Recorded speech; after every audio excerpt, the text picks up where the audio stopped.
Now starting. All attendees are in listen-only mode. Good evening, everybody. I did make it on. I just wrote Paul and said I was not on, but I did manage to make it on. So welcome to the Sunday night strategy session for March 27, 2016. I'm going to hand it over to Paul in a second. Just a quick announcement. We are taking a break from the Sunday night strategy sessions for at least a couple of weeks. The reason is GoToWebinar is ending, so we've decided that we're not going to renew it right now. We're going to come back with a different platform, but it's going to take a couple of weeks to get that going. Maybe by next week, but I highly doubt it. And in 2 weeks, definitely not, because I will not be here to do the Sunday session in 2 weeks. So I want to thank everybody for their dedication and for coming out. It just doesn't make any sense for us right now to continue like this. So we're going to try a different platform, see if it can get going. If it can, we'll come back. If not, I'm probably going to go to back to my weekly video, where I did a weekly video for a number of years, and then I stopped because we started doing these. And for a while I was doing both, but I'm going to go back to doing just a video. So if you stay on the list, you'll get the link to the video. If you subscribe to the YouTube channel, it'll be on there as well. But that's really it. So, stay on the list. I may go back to a more frequent emailing schedule. For a while I was emailing every day. I stopped that about a year ago. I may go back to some more frequent emails regarding the market, but you always have the chance, if it's too much or it's cluttering your inbox or whatever, you can always unsubscribe. And again, thanks for showing up every week. And hold on one second. So Jason asks, what's the deal with GoToWebinar? It just, you know what it is? It's like, all right, here's the deal. I don't want to sound too cheap, but it's an investment, and it's not.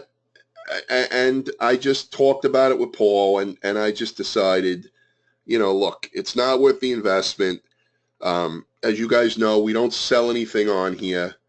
So that's really, unfortunately, between Paul's work and my work, I haven't had enough time to get this to where I wanted it to be. I wanted it to grow, but I picked up some consulting work, and that's been really taken a lot out of me. So I haven't had the time to really build the community like I wanted to. So it's like, you know what? Before we commit to a full year again at GoToWebinar, let's back off. I mean, we're getting about 150 people a week registering for this, which isn't bad, but we usually get half of that to show up, maybe a little bit more. So, as you guys know, we don't hard pitch anything here. We don't. If you want to join the inner circle, it's winningedgetrader.com. We don't push anything hard. I'm still going to be doing my Sunday sessions with them.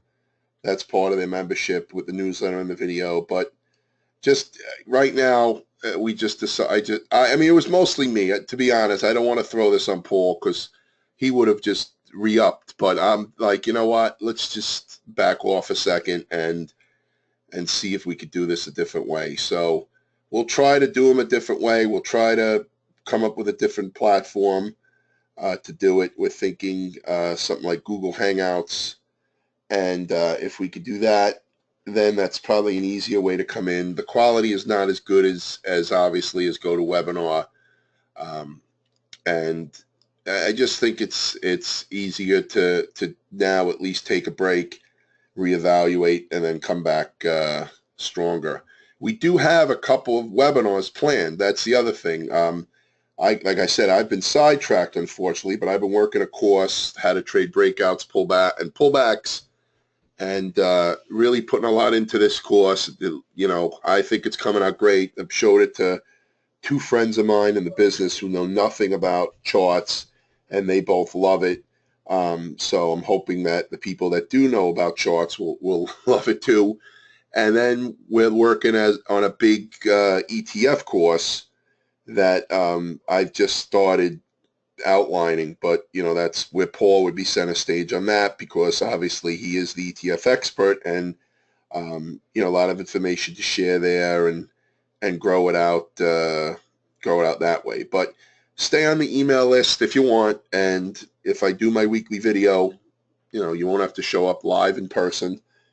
And I'll if I do start doing the weekly video again, I'll have instructions. If you have requests or anything, you could send emails in. I'll go over some stuff that you want me to go over to make sure, and we'll just take it from there. We'll see how it goes. The problem is we've done this before. We've broken before.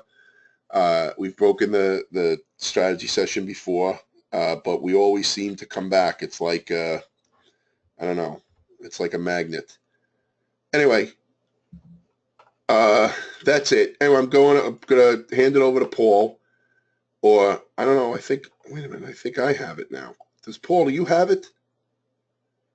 I can't. Have what? You have the screen control? I have no idea. Well, I don't know. No, now I see it. Yeah. Okay. Anyway, so that's Paul, and I appreciate all the good words, and I'm sure we'll definitely talk to you soon, but we'll definitely see you soon. I don't know, Paul, you have anything else to add with that, or I basically covered everything? No, I think you covered it.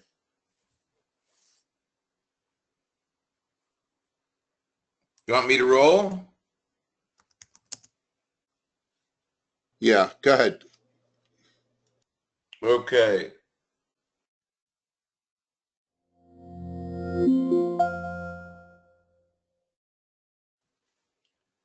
It's amazing. I had all the great upsets early. I didn't have Yale, and that hurt me because I had Baylor winning 2 games. But I had Northern Iowa. I can't remember who I had. I had all the really good upsets early except for Yale. And now I went from counting my chickens, how much money I was going to win in this big pool I'm in, to not even being in the top 10. The only year I have not picked Villanova, they win. So,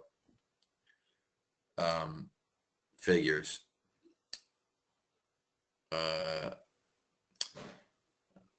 But I did, and I have been enjoying, and I'm going to go tomorrow. The UConn women have been. So if you guys are basketball fans, UConn women were ridiculous. Yesterday it was ridiculous. It was one of the true clinics in any sport of all time, where I think they're up like 60 to 12 in the first half. It was, and they were playing against one of the best defensive teams in the country. It was, if I didn't watch it with my own 2 eyes, I wouldn't have believed it. And then he called off the dogs early. I give him credit. He called the dogs off the first 10 minutes, not the press. In any case, so tomorrow night we're going to a game with my kids, and then if all goes well, 2 of the kids are going to Indianapolis for the Final Four. We shall see. But 2 of the number 1 seeds already lost. Two of UConn's really big rivals, their nemesis in South Carolina and Notre Dame. Nothing I enjoyed better than watching Notre Dame lose to UConn. So, all right. So let's. Yeah, Jason. Yeah. Gino was really, he normally likes to step on your throat, and he has no problem running the score up. He pressed for the first 6 minutes, and then he said, nah, he kept the starters in for 25 minutes to keep their game shape, I guess. But they stopped the press, and they stopped throwing up all those threes.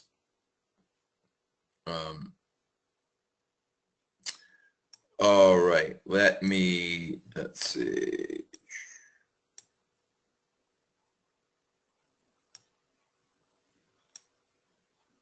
Yeah, Jason, we were there. We didn't have good seats yesterday. That was only a bummer. It was we normally have in Hartford and in UConn, we have great seats. I am very fortunate that where we sit, but they gave UConn 100 tickets, and the rest they had to go buy in the open market. So we did not have good seats for the first game. Oh well. All right, so let me just start to forge ahead. And yeah, Brian, the other Huskies, it could be a Husky final, right? It could be UConn's got to beat Texas tomorrow first, and then they have to beat Baylor, which is no small order, in the first game of the Final Four. And then they play the winner of Syracuse and the Washington Huskies. I know nothing about. Zero.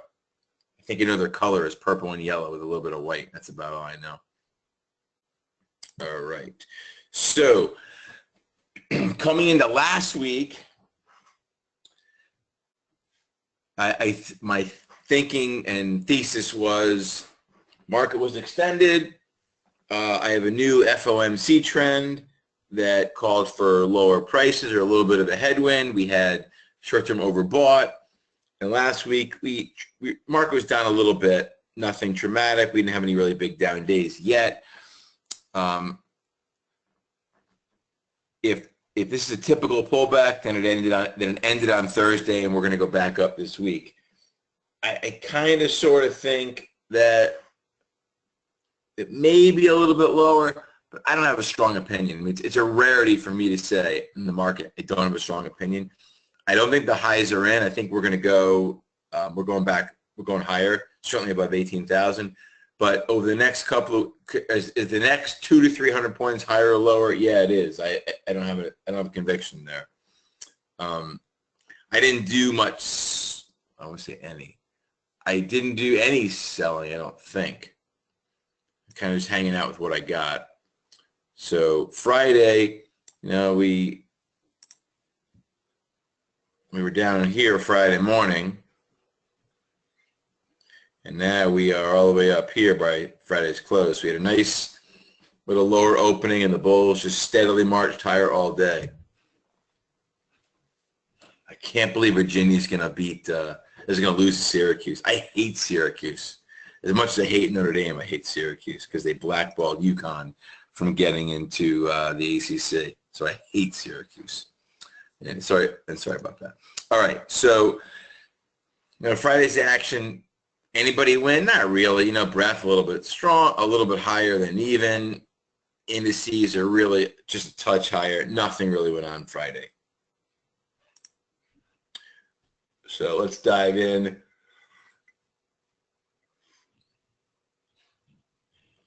Here's the Dow.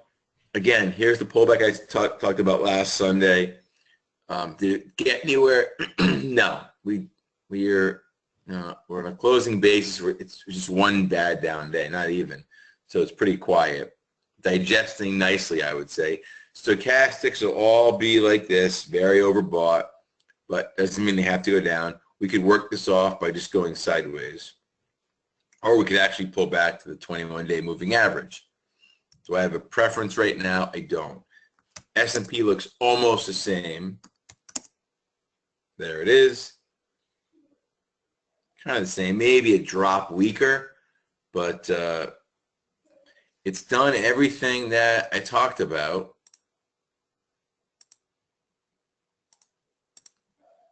It closed the gap. It reached my double bottom target. It's right at the lows. I talked about it. Boom, we're there. And I wouldn't be shocked to see some sideways activity for a little while. Mid caps certainly weaker overall because this is not the all-time high here. But they've traded very nicely since the bottom in February. Nothing really to glean from that. Small caps. Pullbacks a little deeper, but the run was bigger on the way up. So you have more of a pronounced divergence.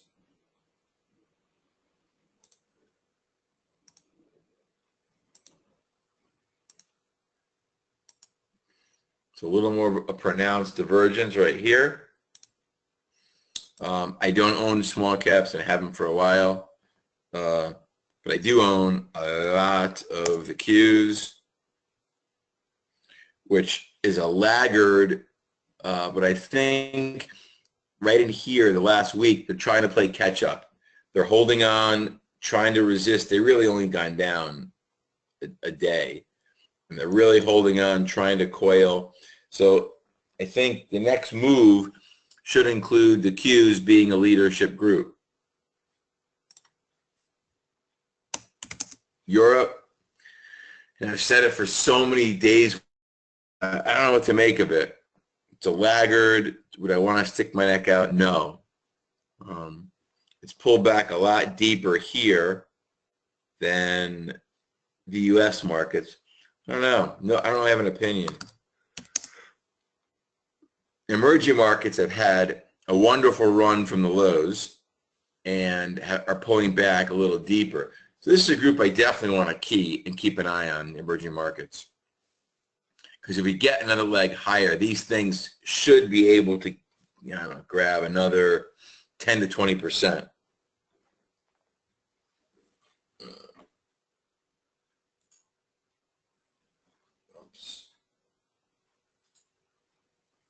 Okay. Let's see, which countries should we look at? Brazil, nothing. China,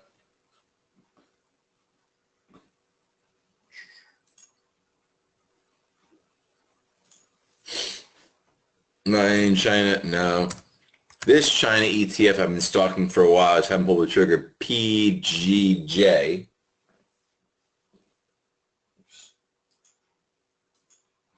What's going on with my computer?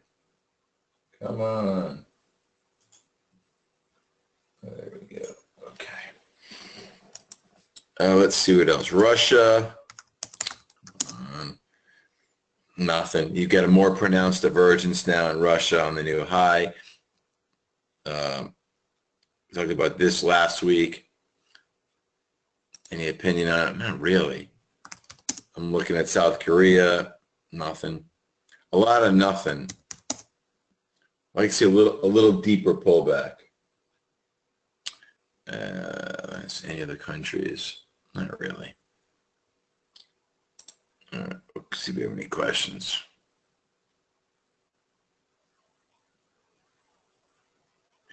Yes, Scott. Right. I think. Oh, did I say Friday? I'm definitely meant Thursday. I took a 3.5-day weekend. I worked half a day on Thursday. Friday we were obviously off. My wife dragged me to kitchen stores because we're contemplating a kitchen renovation for June.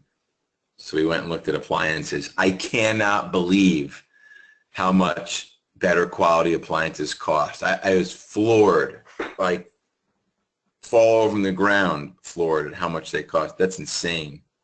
Not anybody could afford to do a kitchen. Let's see, Burwell question. Are you concerned that the NASDAQ is lagging? No, I'm not, because again, the indices ebb and flow.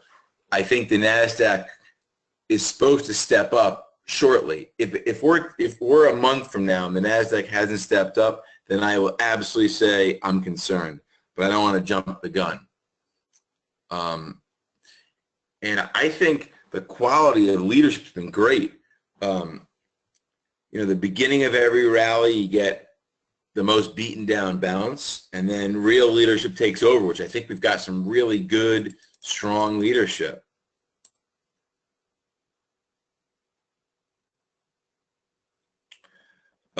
Kevin asked about the commitment of traders for the S&P. So let me say this. I've never, no, I scratched that comment.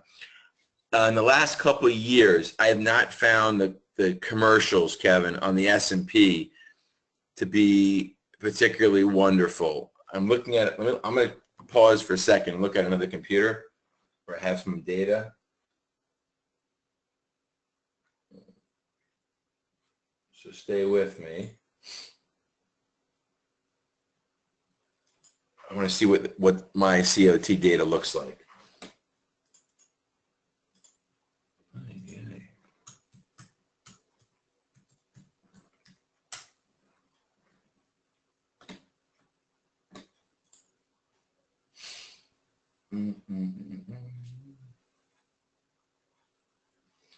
All right, where do I have?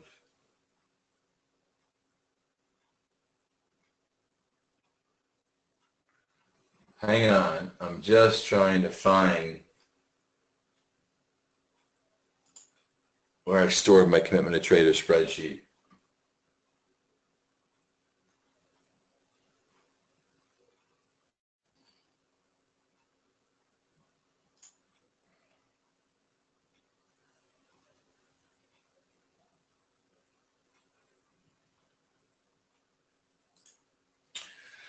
Okay. Let's see. So Kevin, I pulled up my data and I don't show the same thing you do. Here are the hedgers.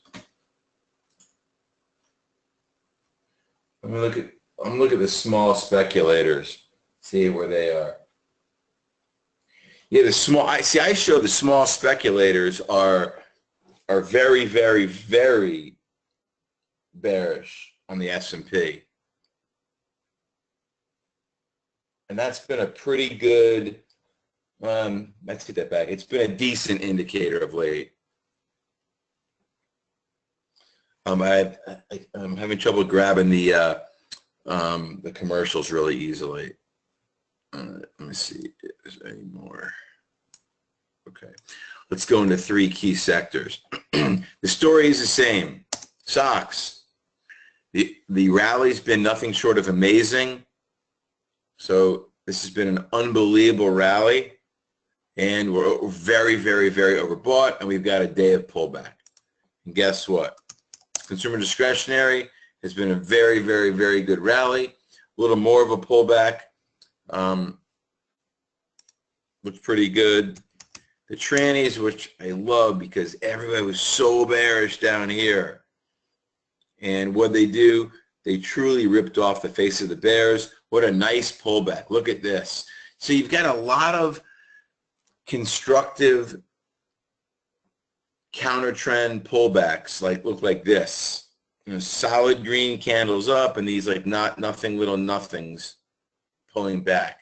That is usually bullish, meaning usually continue back with the trend, which is higher.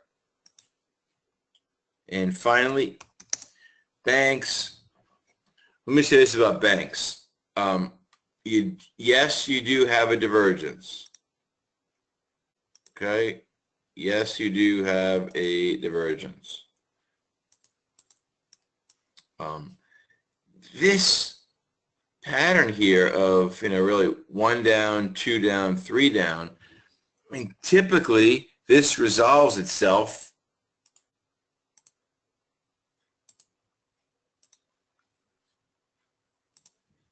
like this.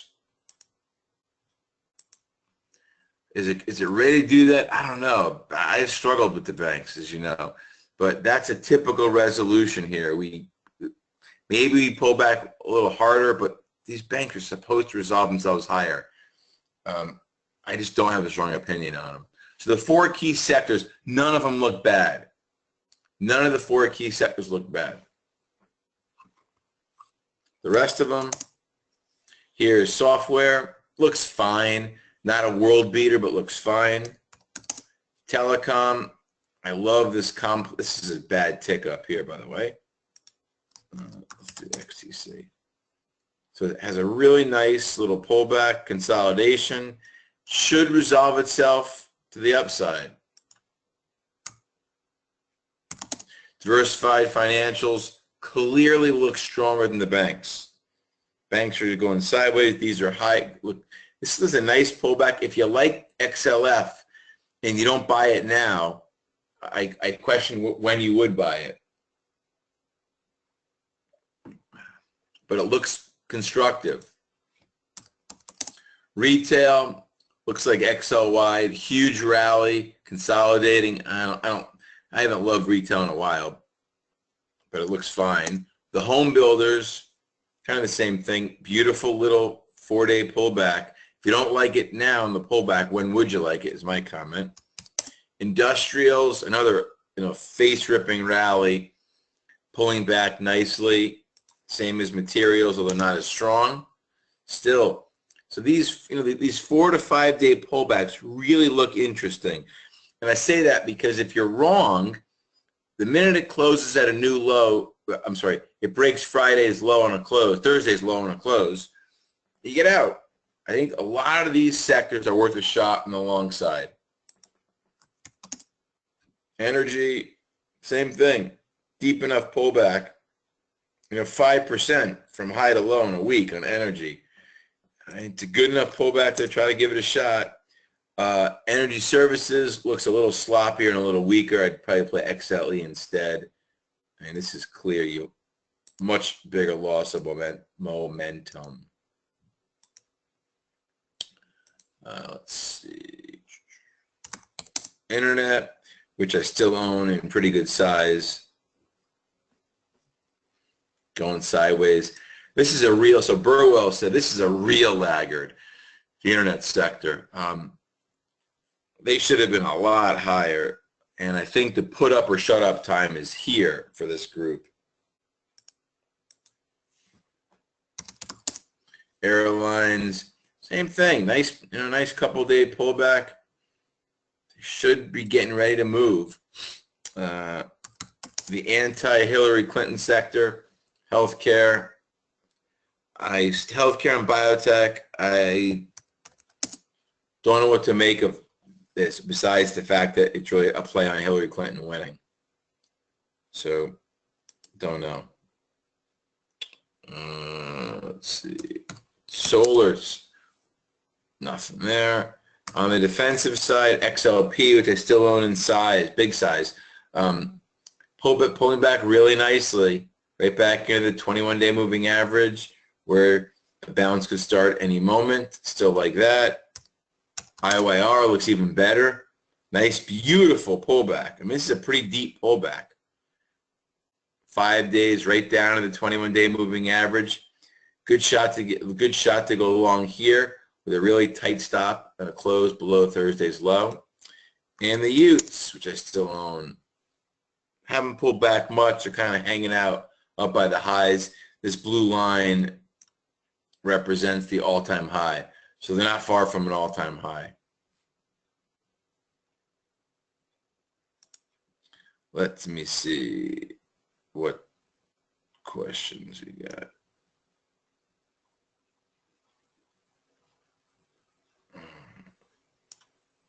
XLB.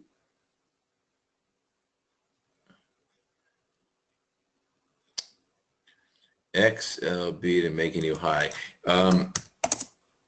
No. You mean XLI, Johanna, or XLB?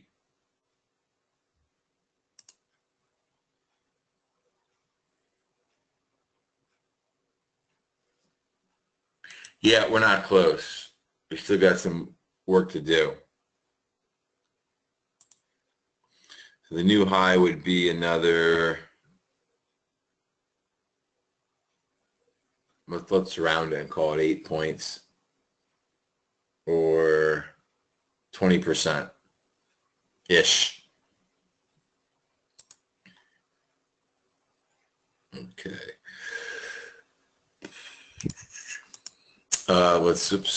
Let's go on to bonds. Here's TLT. I still own it. I can't say that I love it. This triangle or this wedge, whatever you want to call it, is clearly over, but Thursday's action was really crummy. And that is just inspiring absolutely no confidence.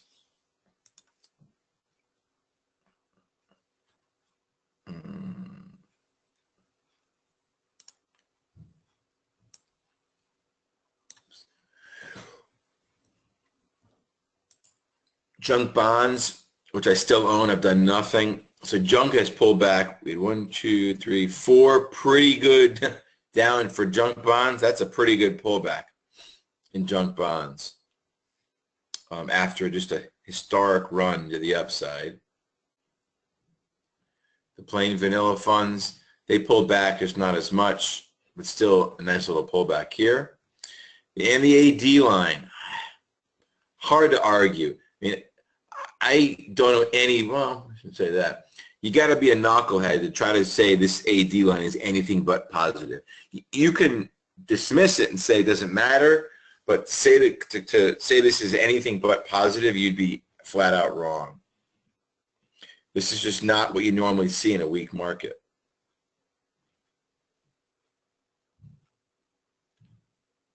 Okay.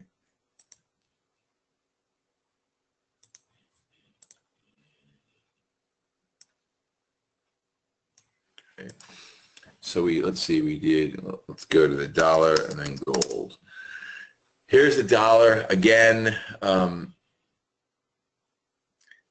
My thesis has been this was the seminal day, and we're going to spend a long time digesting this huge opening and volatility. I mean, this does not inspire confidence last week. I hate how this move has taken place. I don't think this is the final low. Dollar, best case, I'm neutral to a little bit lower. Gold. I've been talking about this for a while, that gold has certainly increased its daily ranges, which is signs of a trend change. We had a divergence at the top. We've now had what I won't call it significant, but you certainly have enough weakness to wake up some people. And I think in the short term, you could sell a rally into gold. I don't think we're running above this high right now. And then smart money has gotten heavily short gold to an almost historic degree. Silver is just really sloppy, and I've said that for a while. I don't know what to make of silver. Euro, another one. Look at it. You have a beautiful multi-day pullback in the euro. I mean, what's supposed to happen? It's supposed to resolve itself with another run to the upside. You know, and I would say if it gets going on the upside, you're probably going above both these peaks. So you could get a run to 112 in the euro. And maybe that would be the final peak to sell for a while, maybe. Yen, nothing going on. We pulled back, but we're really in the context of this overall range for a while. So there's not much going on here, nothing really actionable. The Aussie, nothing. Pound, clearly pulled back, but just ugly and sloppy. And as you know, I think the pound's going about 40% lower from here.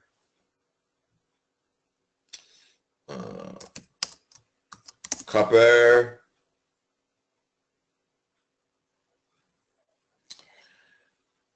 Tough one. Smart money has been long. We know that. We have divergences in the short term. So they kind of balance out. I can't have a strong opinion on copper right now. No opinion. Natty gas.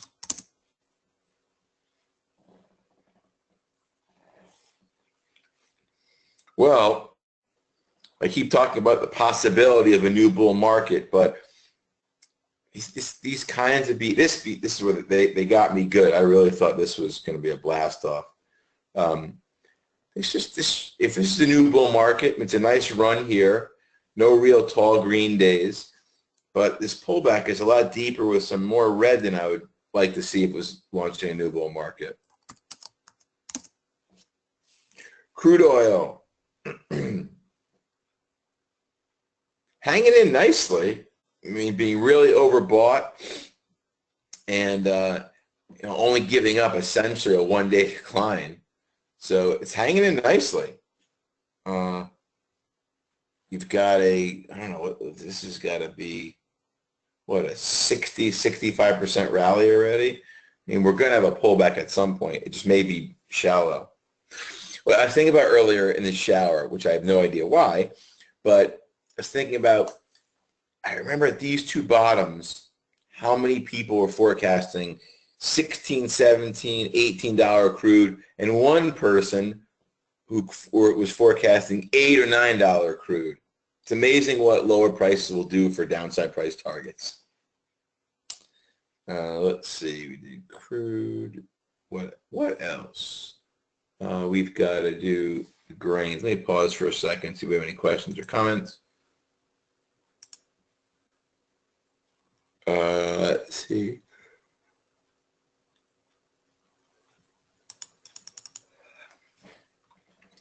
Johanna, if you could extend the AD line, will you see such a high again? Yes, Johanna.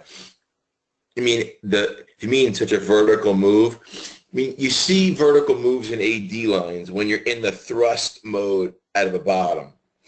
The more significant a bottom, usually, the more you have just market breadth exploding to the upside.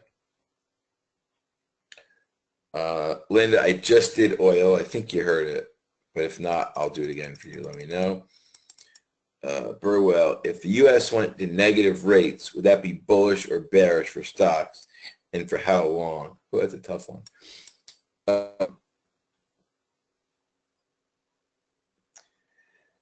So the first question you asked, would it be bullish or bearish if we went negative rates? I think it would depend on how they went negative.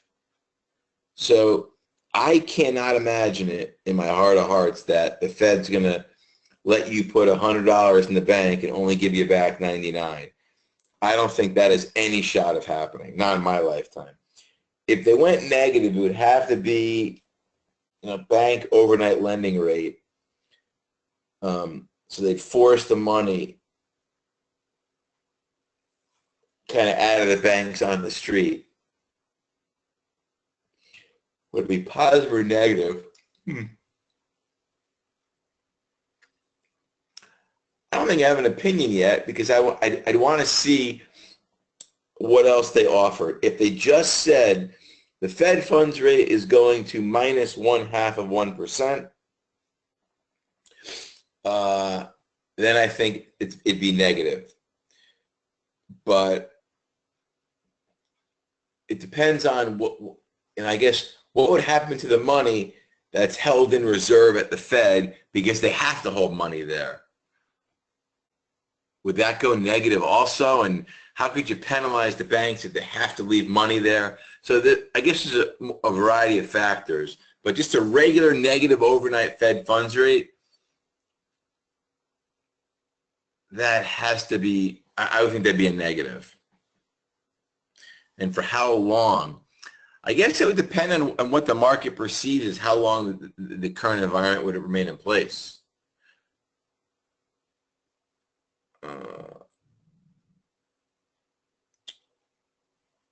John asked how negative rates are working in Japan. Not so well yet, John. They're working a lot better in Europe.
Oops, there we go. All right. Can anybody hear me? Jan, I see your question. Okay, I'm back. That was bizarre.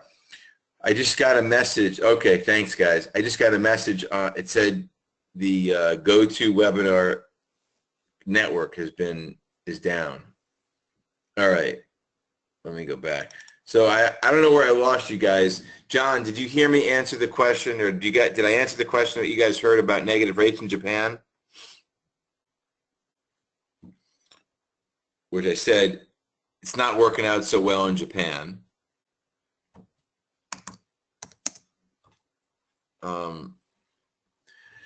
Markets are clearly lagging. It's not that markets can't go up. It's that the currency hedge Japanese market is mediocre at best.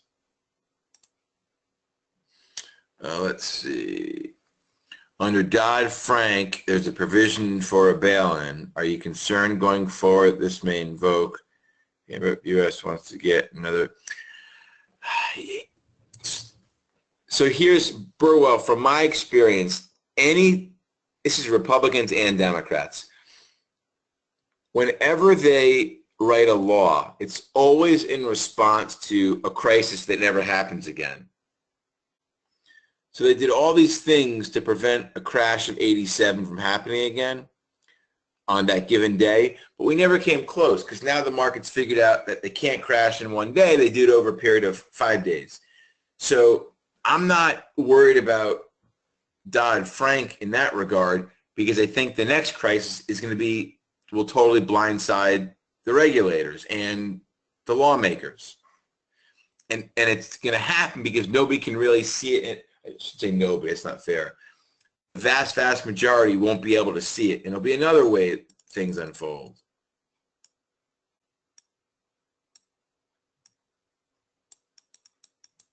Okay. All right, good.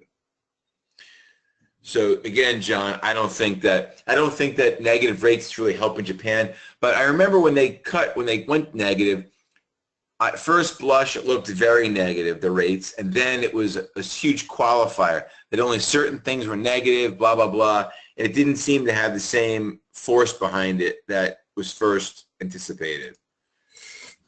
All right.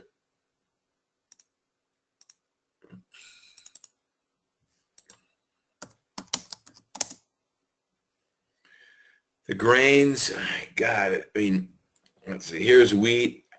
It's supposed to be going up, and it's just treading water right now, and that's kind of the theme for all of them. Here's corn, kind of hanging out, going sideways, nothing going on with corn. And beans, beans broke out a little bit, and that was the strongest of the three last week. So I'd say probably beans are the one to play on the long side, and the other ones you just got to be patient with. Sugar, I remember looking at this on Friday. This is a really odd bit of behavior. You've got this, kind of rolling top where smart money was really short sugar, and then this little double bottom. And we can talk about short squeeze and off to the races. It melted right back to new highs, and then Thursday was just down incredibly hard. I don't think it was lock limit, but it was a big down move on Thursday. So I don't think this one red candle is enough to stop the decline. I think we got more downside left in sugar. Cotton, which we've been fairly positive on of late, and I said eventually this one candle, we will take it out, probably the upside, and that should force some more buying. I'm kind of surprised that we exceeded the range of this big candle, and then we came right back into it. So I still would lean alongside in cotton. Smart money's long. This looks somewhat constructive, but it can't get out of its own way yet. Let's see. Here's cocoa following through. Last week talked about this big doji at the 200-day moving average and began to roll over, and a little bit of follow through this week in cocoa. No, I don't really have an opinion. In coffee, okay. So when we dial back coffee in the context of this giant trading range for more than a year, nothing's happening. In the short term, as talked about last week, it was trying to get off its rear end, and it was looking pretty good until Wednesday and Thursday, and we saw a bearish engulfing with some follow through. And it's hard to want to be long right now, so I think you're back to neutral in coffee, unfortunately. Let's see. Johanna asked, did the grains ever stay so low for so long? The answer is yes, and the resolution is most of the time up. Because remember, grains and commodities bottom in the exact opposite fashion as stocks. So they go sideways for forever, and bore the crap out of you. Whereas they peak in kind of this really big, glorious form, very emotional.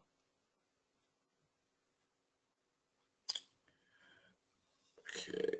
Other questions, comments, concerns, quibbles? Market certainly again is bouncing, continuing to bounce as we hit the overnight sessions.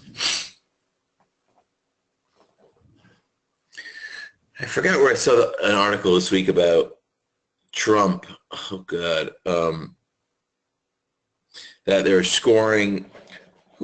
So one of the heads was talking about the market not acting well because of Trump, and I'm like, you're out of your mind. Clearly, you have no nothing about market history.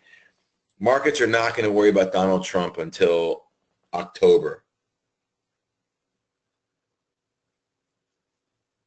Now you got plenty of things to watch here in the United States, most notably the Fed. Let's see. Thanks, Jason. Yeah, Tiny and I will chat at some point this week or next week. I got a lot of traveling. Well, one's work, and which I'm going to go see a dean in Houston and talk to his market technicians, MTA, Market Technicians Association, in April 12th. But the week before, I'm going with the kids to Indianapolis. So next Sunday night, I'm gone. Assuming UConn's in the Final Four, which will really stink if they lose tomorrow night. That'll be a bummer. And it'll be a costly one, too, because I booked plane tickets. Let's see.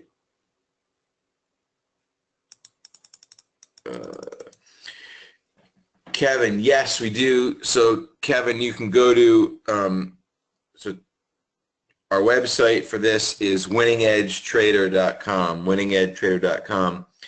I think you must be on the email. Tiny's in charge of all that stuff. And we'll communicate with you that way. My blog is investfortomorrowblog.com, which I know a bunch of you read already when I'm not boring. So that is a recent picture. So those of you who are of the Jewish faith as I am, we had a holiday called Purim, P-U-R-I-M, last week, where you kind of dress up in costume and you drink a lot and you have kind of funny skits. So my synagogue decided to spoof me for like the third or fourth year in a row. I'm like, guys, can't you find somebody else to make fun of? And it was they had Paul. It's called the Purim Spiel, was starring Paul Schatz and the Dow's Down Orchestra. Because some reason they all think like I'm this gloom and doomer, which I don't think I am. I would think I call for Dow 20,000 and 25,000, but whatever. So they part of the show. They took my face, they cut it out, and they all had masks of my face, which is kind of creepy for me, sitting in the crowd watching myself up there. Let's see. Oh, someone wants India. India. There's nothing really. India looks like the rest of the emerging markets. I wouldn't buy it up here. Probably into a pullback. This was constructed. Maybe a day or two more down, and you can look at EPI again. Let's see. Thank you, Jason. Thank you, Perry, for the kind words. Johanna, thank you as well. Mike, Mike, I saw earlier, Mike asked, what's the chance the Fed raises rates in April? The Fed funds market was pricing in 6% chance, and the Fed almost always follows the market, not the other way around. I think it's a little higher. I probably say that you're at 20-25% chance of the Fed hiking in April. But so much is going to depend on the jobs number this Friday, in my view.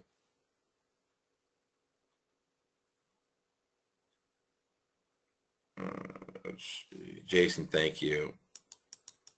Kevin, thank you.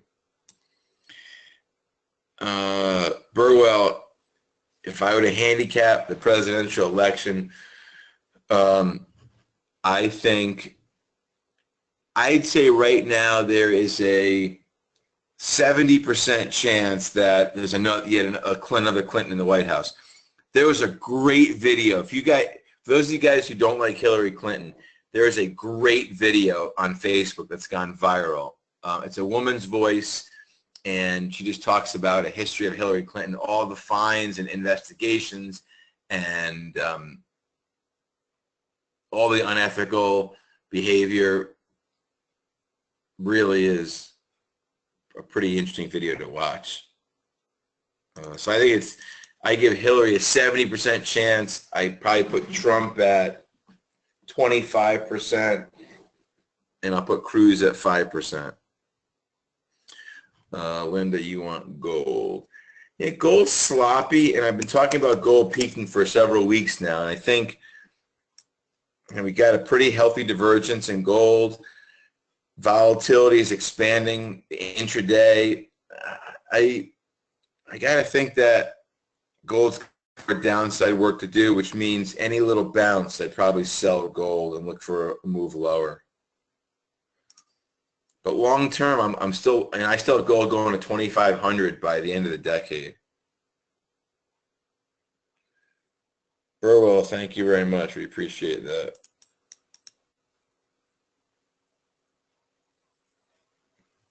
Nandita, thank you.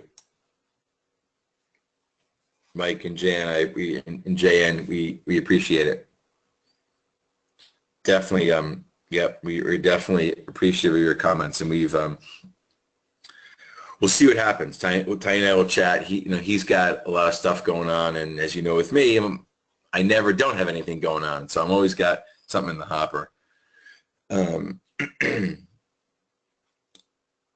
Oh, Greg asked a very important question. Is there a seasonal craft brew I would recommend for spring? I mean, I typically like the Hefeweizen, since I have not had any kind of spring seasonal brews at all lately. I've been having the normal kind of Blue Moon and Shock Top. But yeah, I probably need to get on that. When I travel, I'll have some good beer, I'm sure.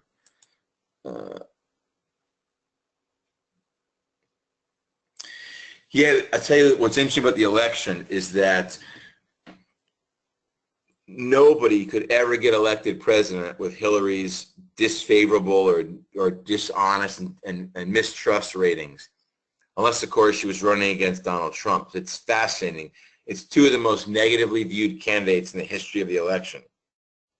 And I don't think, people are talking about this election being thrown to the House of Representatives or they're going to, they'll put Paul Ryan up. I think it's going to be as is right now. I just can't see the GOP trying to put up somebody else. And the reason I say that is because in the last 2 or 3 weeks, they've tried to extend an olive branch to Trump and vice versa. And if they were really going to screw Trump, they would, there's no shot they'd try to make amends. So I think they're going to let the chips fall. In my kind of sordid, twisted mind, I think they're going to make a deal. Trump's going to say to Cruz, give up, and I'm going to make you a Supreme Court justice if I get elected, which Cruz would love because he could be the next Scalia for the next, I don't know what, 40 years. And there's nobody who knows the Constitution better than Ted Cruz, whether I agree with him or not. And then maybe then he makes a deal with Kasich, either for the VP spot, which I don't think, or some spot, a big spot in the cabinet. So you got Kasich, you got Ben Carson, you got Christie, and you got Rudy Giuliani all in a potential Trump cabinet. That's my kind of twisted way how this thing shakes out. Johanna, does gold look like a big cup and handle? I think it's a little high. This ends a little high to be the cup and handle off of this high. So I see what you're saying. I just think it went too far. And now this is certainly not, the handle behavior. This looks more toppy to me.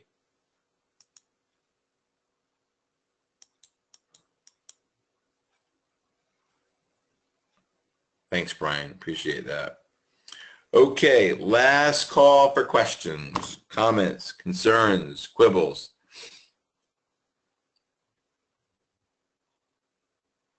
Last call. You got it, Johanna. So I am sure that Tiny and I, if you're part of the inner circle, I am sure we will be doing some kind of get-togethers with the inner circle folks. So those of you guys who are in the inner circle, you will certainly hear from us.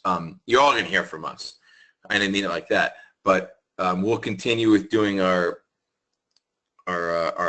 Q&A with the inner circle, and I will certainly participate if Tiny needs help or wants me, and go from there. And you guys can always email us too. Apple, which I don't know about Apple. I have I've been negative for a while. I'm thinking about, I've got one, maybe two clients who have it left, and I'm thinking about selling some calls against a position right here. I don't have a strong opinion on Apple. It's certainly lagging.